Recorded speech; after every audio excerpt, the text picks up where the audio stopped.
So we're back with another SpotOn chat with Rebecca Monet. I'm Bonnie Dillabo, your host, and today we're going to be talking about stages of growth.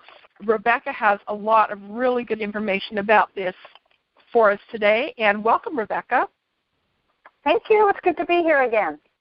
Well, we had so much fun last time, and I learned so much, and I'm really excited about the opportunity to talk about this because, as you mentioned before, it's one of the important elements that are missed by, we talked about personality tests last time, and it's one of the important things that missed in just a personality test. We're getting specific now with franchisors and their needs in order to assess a franchisee. And so the stages of growth is something that needs to be taken into account. So tell me, what are the stages of growth? Well, basically, the stages of growth is a concept that goes all the way back to 1960 with W.W. Rostow, who first wrote about the 5 stages of growth in his book, The Stages of Economic Growth, basically addressing the stages of growth that governments and economic systems go through. A little bit later, in 1983, Neil Churchill and an associate of his, Virginia Lewis, published their white paper, their research paper on the 5 stages of small business growth. And that article was released by Harvard Business Review. And basically, it identified predictable crises a company can expect within each stage of growth. That's what Neil Churchill and Virginia Lewis were addressing. And then it also identified the elements of opportunity influencing the evolution to the next stage of growth. So every stage of growth has its opportunities and, of course, its crises. And Neil Churchill and Virginia Lewis sort of memorialized that in their paper. Furthermore, they identified more predictably what those issues are going to be. And, of course, Zorkel uses both Rostow's work and Churchill's work in looking at franchise systems. In fact, we're not unique in that because many companies, including Deloitte, PricewaterhouseCoopers, Anderson, any large consulting firm uses the stages of growth methodology in helping companies mitigate risk and, of course, seize opportunities that each of these stages of growth will provide. So the biggest difference, honestly, Bonnie, between this sort of stair-step or tiered approach on a non-franchising business evolution that Churchill described and the franchise business model is that franchising is circular in nature in how it evolves. And ironically, Rostow addressed that in his work around government and economic growth, but Churchill did not address that. So here at Zorkel, we look at those two pieces, the circular nature versus the stair-step nature of how a franchise system evolves. So franchising is not linear, nor is it tiered, because the franchisee with whom the franchisor is interdependent is also evolving. Sometimes they're doing that in tandem, sometimes they're not. Thus, it provides this kind of crazy, ongoing wild card for the franchisor to deal with. So Zorkel, therefore, has taken this circular theory of Rostow and this tiered stages of growth that Churchill introduced and combined it with Dr. Claire Graves' work in spiral dynamics to address the evolution as well as the let's call it interdependency of the franchisee-franchisor relationship and how that works over a long period of time. So to answer your question, the Zorkel stages of growth are bottom line determined by looking at a company's managerial style, their organizational values and their structure, their formal systems, what their major strategic goals are, how involved the founder or concept originator is. As we know in franchising, when a system evolves and grows, the franchisee needs to evolve and change also. That doesn't always happen. We need our franchisee to complement and not overlap what the franchisor is doing. This, of course, will create long-term interdependent relationships, providing for the franchisee that will validate well, perform optimally, and, of course, retain for the long run. That's what we're all looking for. Okay, so there are stages of growth in governments. There are stages of growth in companies and societies in general. What are the stages of growth a franchise company goes through? Good question. And you're right. It affects whether it's a stage of growth or evolution of a child or a business or a government or an economic system. There's always these evolutionary processes. In franchising, there are 5 predictable stages of growth. The first stage is what we call entrepreneurial. It's an early-stage franchise company that focuses on working on creating the best widget, the best product, the best service. Stage 2 franchise system, or what we call a partnership system, is where the franchisor is acting in conjunction with the franchisee to incorporate best practices and set up systems that can be replicable. A stage 3 franchise system is what we call a plug-and-play system, where we're focused on the franchisee, we're clear on what our value proposition is, and we're strong in training and support. A stage 4 franchise system, or what we call an empire organization, has strong brand recognition, often executing on the goal to be the market-dominant player. They do so through acquisitions and through mergers. A stage 5 organization franchise system is what we call a hybrid. A hybrid company is one which is renewing, rebranding, refreshing, and at times even downsizing and or spinning off other franchise concepts. We're going to address each of these stages of growth in our future SpotOn chats, but today let's just focus on stage 1. It sounds like there's a lot that we need to learn about each of these different kinds of stages of growth where it applies to different franchise systems. What are its challenges, opportunities, both for the franchisee and the franchisor, and what distinguishes a stage 1 franchise system? Also, what are the attributes of a stage 1 franchise company? I know that's a mouthful, but, the curious minds want to know. I love that you have a curious mind, honey. Well, let's start with the attributes of a stage 1 franchise system. A stage 1 franchise system is basically an entrepreneurial company. It's a startup franchise system. We recognize them typically because the founder is still at the helm. He or she has come up with the concept, the better widget, the better idea. He or she is managing most aspects of the business. They may have a handful of overworked, underpaid employees are wearing different hats, sometimes doing sales, sometimes doing marketing, sometimes doing the technical stuff, but they're all hardworking and shifting from place to place, depending on the needs of that franchise system at that point. So the focus of a stage 1 franchise system is on the product. That's the biggest piece that we want to keep in mind, of focusing on the product and how to leverage and position and fine-tune that product or that service. So naturally, this is a very dynamic organization. Systems aren't in place yet. Training is not in place yet. Support systems aren't in place yet, because what we're still trying to figure out is how do we get this product or service to the marketplace in the best way possible and differentiate ourselves. So that is what we call an entrepreneurial franchise system. This reminds me of a book I read called The E-Myth by Michael Gerber.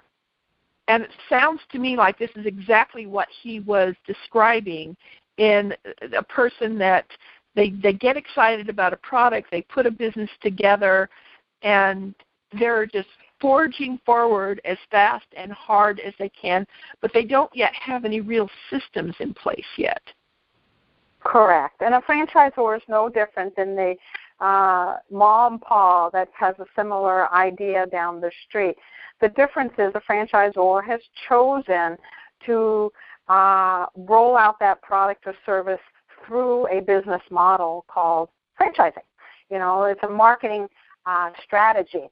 But an early-stage franchisor, like what we're talking about today, which is the entrepreneurial franchise system, is typically a concept that's first to market. It's the first time this product or service or idea or concept is in the marketplace. But you're right.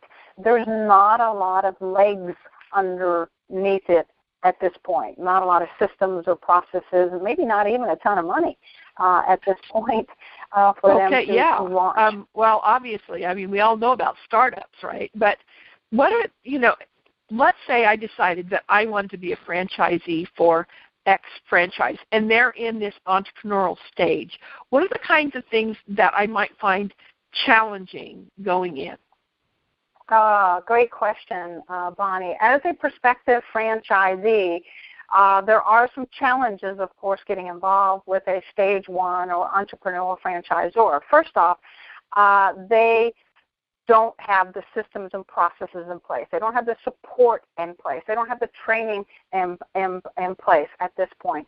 So there's going to be some challenges as it relates to dealing with the stage one franchisor. So the resources are just not there. If you are a prospective franchisee that can't handle chaos and can't handle things that are dynamic, a stage one franchise system is not a good choice because this system is going to evolve. It's predictable. It's going to happen.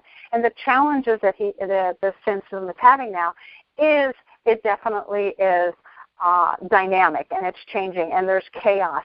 Even the product will evolve and change. So those are going to be some of the challenges any prospective franchisee is going to run into. It sounds also to me like with a new franchise, the franchisee might have opportunities to have a lot of input into the product and the systems and the training. Good point. Good point. An early-stage franchisor is looking for a franchisee with a particular set of talents that is able to be first in the marketplace, loves a good challenge, doesn't mind taking risk, probably has some really good sales and marketing skills, and will go into the marketplace and open things up.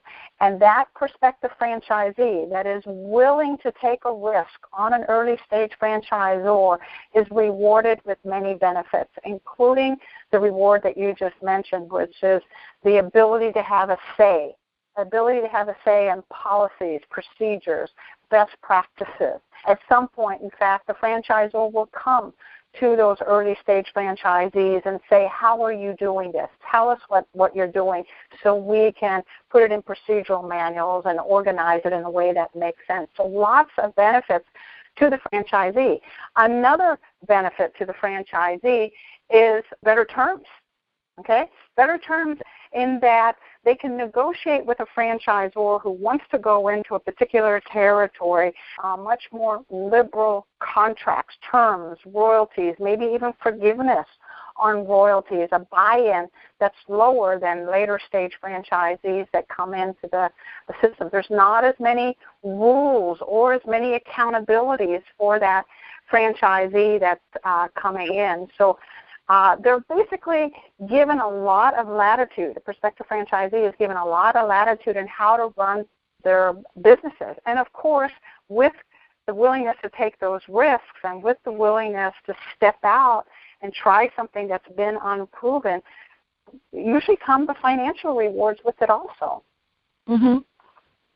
Yeah, I can see where that would be the case. And, of course, the franchisor in this stage of growth, that's a particularly challenging time for the franchisor because the concept is new and the branding isn't even firmly in place yet.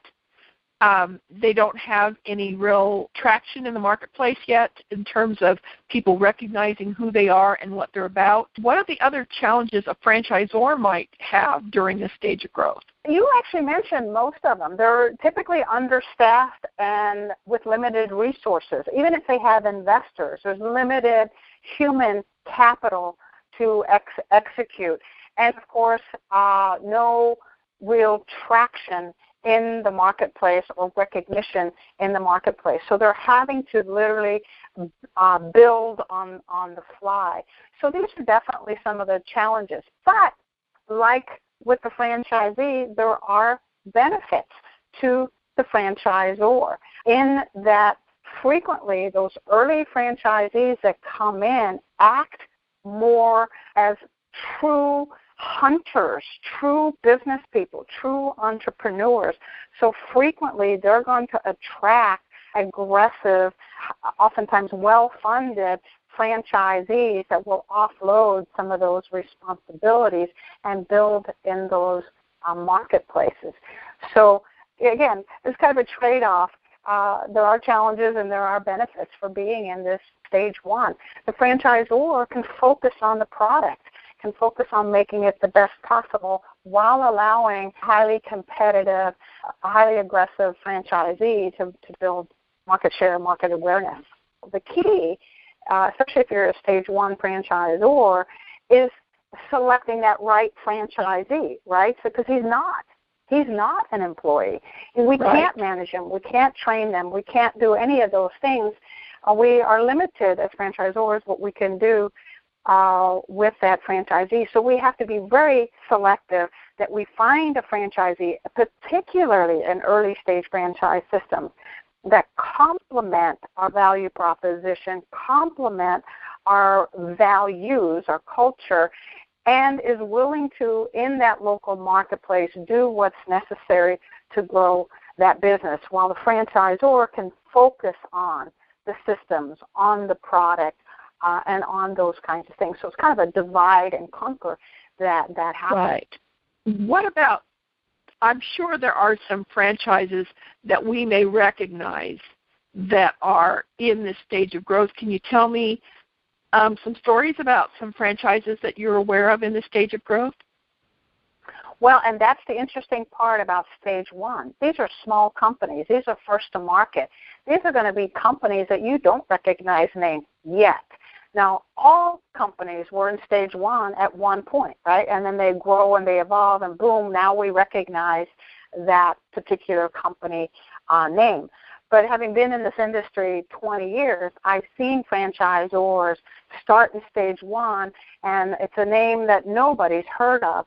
And within, a handful of years, it's a common name, a brand that we're all talking about. I remember even Great Clips, which now is on every corner that you see, where you can go in and get your haircuts. And where it was small and no one heard of Great Clips. So that's the thing about a stage one company, is you're not going to, as a prospective franchisee, go, hey, I want to own one of those. You're not even going to have heard of that at this point.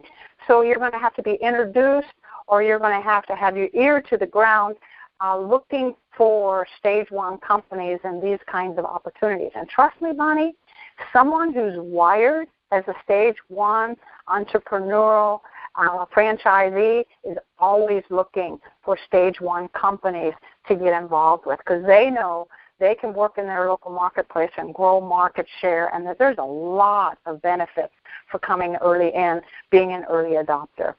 Do you find that franchisees that are the stage one type franchisee may often own more than one franchise that are stage one franchises?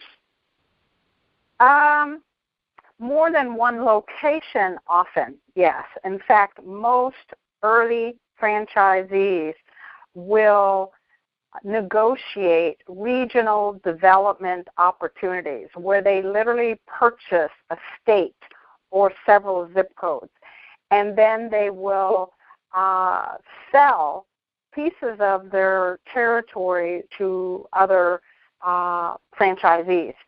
So it's very common for someone wired as an early stage franchisee to buy multiple unit opportunities and regional opportunities, and the franchisor exploits that. They love that they can quickly, with a single contract, with a single relationship, have locations popping up over a short period of time with someone who has that level of commitment and that level of assertiveness and ability to execute.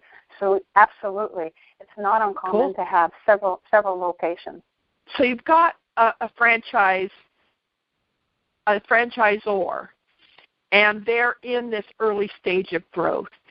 Is there some advice that you would give them about how to proceed? Yes, I think there would be several pieces of advice I would recommend to stage one franchisor. One, never pretend you're anything but that. So often I have seen franchisors put out to the public that they are further along in their evolution, claiming they have systems in place, training in place, support in place, things tested, when indeed that may not be fully true.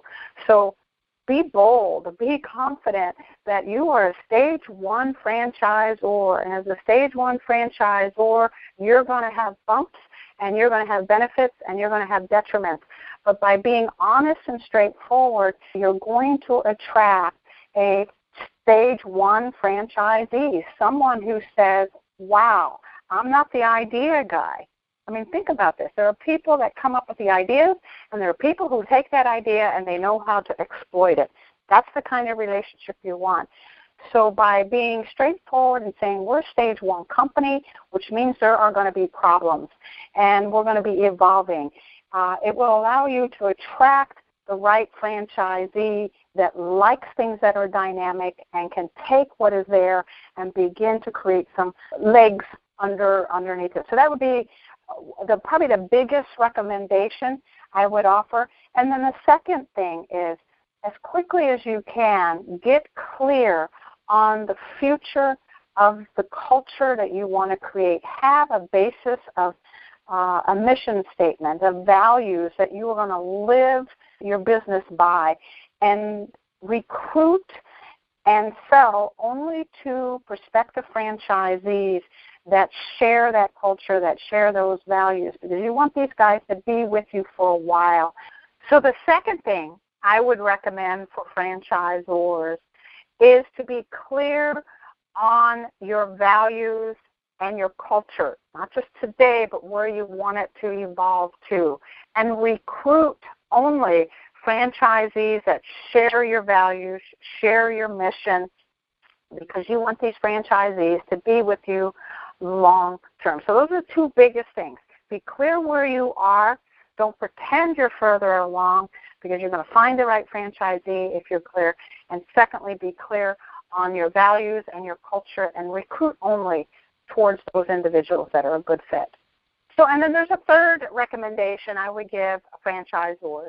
It's not uncommon, and I can tell you horror stories of franchisors who have negotiated agreements that were so liberal and so loosey-goosey that a couple of years later they wanted out of that particular agreement, where they give away too much territory, or the royalty is so low, or the buy-in price is so low that the cost of having that franchisee is way too high. So be cautious that in your zeal you don't negotiate agreements that are too liberal on behalf of the franchisee. Yes, you need that franchisee, but they also need you. So hold firm on what you bring to the table, and don't negotiate agreements that just flat out are not a win-win. I think that's really sound advice. And I actually know of an individual who basically lost their business over that. So that's really good advice. Now, putting the shoe on the other foot, you gave advice to the franchisor. What about the franchisee? Do we have some advice for them too? The franchisee, I think it's a similar set of advice. If you are looking strictly for something that you can buy, build to a certain extent, and then exit, state clearly that that's what your intentions are to the franchisor. They will understand, and they will help you create an exit strategy. If, on the other hand, you want to build something that's long term with a franchisor, select that franchisor based on exploiting your core competencies and that you share their culture and their values, and you become a good fit. So a similar set of recommendations. And thirdly, don't overextend yourself. It's common when you see an opportunity with the stage one franchisor to see all blue skies and make promises that you may not be able to fulfill, that you can open 10 locations in a period of time, and you sign an agreement that suggests that you can do that when indeed your budget might allow 3. So be cautious when making commitments, that these are commitments that you can fulfill. Better to underpromise and overdeliver. Okay, absolutely. Absolutely. That's also very good advice. Now, there's another group of people that Zoracle deals with frequently, franchise brokers. What do you suggest for them? Our franchise brokers are in a unique situation where they're working with prospective franchisees, either locally or internationally, and they'll get a wide variety of prospective franchisees. So in that situation, take some time to get to know this prospective franchisee. Obviously, the SpotOn profile will help you understand what stage of growth this particular prospective franchisee will fit in best. Don't ignore that. Don't put your prospective franchisee in a stage 4 company if they need to be in a stage 2 company. He won't be happy. He won't ramp up well. He will validate poorly, and that will shine back on the advice that the broker has given. So take some time to truly understand who this prospective franchisee is, in particular as it relates to what stage of business he's going to fit in well. And then, equally as important, get to know your franchisor and get to know your franchise system and what makes them tick, and ask what stage of growth they're in, or use our tool to figure out what stage of growth that franchisor is in. And when presenting opportunity A versus opportunity B versus opportunity C, let your prospective franchisee know you selected these 3 concepts based on, in large part, on the stage of evolution, and let that prospective franchisee know, here are the challenges with stage 1. You're going to go in, Mr. and Mrs. prospective franchisee, and you're going to look at the stage 1 company. It's dynamic. It doesn't have but a half a dozen franchisees at this point. It's not validated as strongly as some of the other systems. But the reason I'm choosing this is because of these opportunities and the way you're wired to be able to take advantage of that. But don't be expecting any hand-holding. Don't be expecting a ton of support and training or even systems. Here's what you can anticipate. So again, it's managing the expectations of the franchisee, educating that franchisee on why you selected these 2 or 3 or 4 franchise concepts to present or for them to do their due diligence. Basically, what I hear is that regardless whether you're a franchisor looking for a franchisee or a franchisee looking for the right franchise opportunity, or a broker who helps franchisees connect with the right opportunity, or the opposite, the franchisor connect to the right franchisee, regardless of which situation you're in, using the Zoracle profile is the ideal tool to make sure that that's going to be a good fit. It's so important to understand the candidate, the franchisor.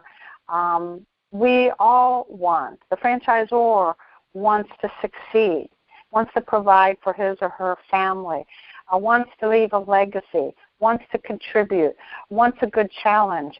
So they need to be in the right stage of growth to do that, in the right franchise system. And a franchisor wants a franchisee that's going to retain well, ramp up well, validate well, perform well. And as we talked about before, Bonnie, it's all about compatibility. It's all about compatibility and complementary core competencies. And so the more we dig in and understand and do our due diligence. Who is this franchise system? Who is this franchisee? Do the two belong together? The better it is for everybody. And the Zoracle profile assessment makes that matchmaking quite a bit easier than it would be otherwise. Yes. It lets the prospective franchisee know on their reports the stages of growth of companies that they would fit in well, and it lets the franchisor know what stage of growth they're on and which franchisees they're looking for. And, of course, the broker, same way, will get reports that lets them know here's a prospective franchisee that would fit well within a stage 2 and stage 3 company or whatever is appropriate for that prospective franchisee. And on the Zoracle website, for all of our listeners, there are 2 things that you can try. You can try taking the franchisee assessment, and that doesn't cost anything. And anybody, whether you're a franchisor or a broker or a potential franchisee, anybody can take that test. It's free to take it and to see what it's like and what is reported in that test. You'd be amazed at the information that's in there. You also, for those of you who are brokers or who are franchisors, if you would like to do a free trial of the Zoracle Profile Assessment tool, there is a tab up at the top of the page on zoracleprofiles.com. At the top of the page, you'll see free trial. Click on that, and it will get you started right away with your opportunity to have this free trial of the Zoracle Profile Assessment. Do you have anything that you'd like to add, Rebecca? No, I think you covered it all, Bonnie. This is obviously a subject I'm very passionate about, as you can tell. I want my franchisors and my brokers and my franchisees to succeed. That's bottom line. And having a tool that helps them through that maze is just an added little bonus. Next time, we are going to talk about the stage 2 of growth for franchises, and Rebecca and I will be back with your SpotOn chat. We'll see you then. All right. Thanks, Bonnie. Thank you.